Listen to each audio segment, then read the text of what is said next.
Teie keha uurides ja selle struktuuri mõistes igaüks teist, iga arenenud inimene mõistab, kui keeruline on teie kehasüsteemi töö, kui keeruline on teie rakkude töö, kui täpselt ja korrektselt töötab teie sisemine mehhanism, mis loob teie sees elu. Tänapäeva teadus ja tänapäeva tehnoloogiad, mis on planeedile jõudnud, näitavad, et inimese rakk, see on ülikeeruline struktuur. Seda võrreldakse kosmosega, mille sees asub absoluutselt kõik. 4 kromosoomi talletavad endasse väga suure hulga informatsiooni. Adeniin, tümiin, tsütosiin ja guaniin on rakuelu suurima kosmilise tarkvaramahu kandjad. Nagu selgub, on igal rakul teatud suurim võime. Igal teie rakul on telepaatia ja teleportatsioonivõime.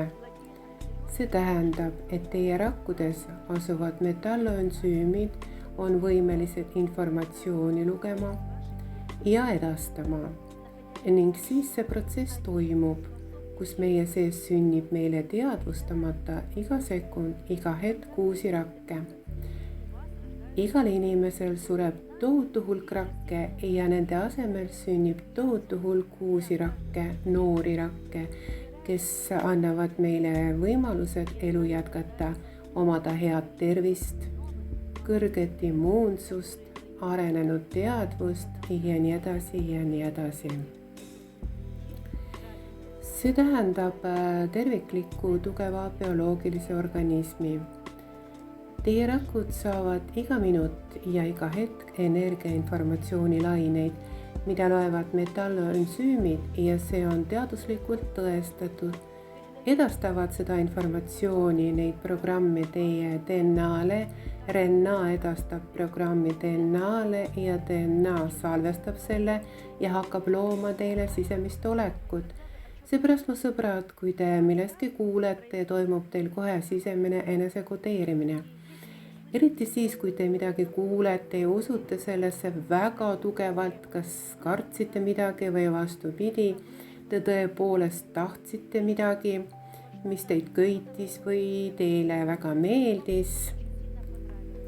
See tähendab, et te saite laine informatsiooni, mida teie rakud võtsid vastu.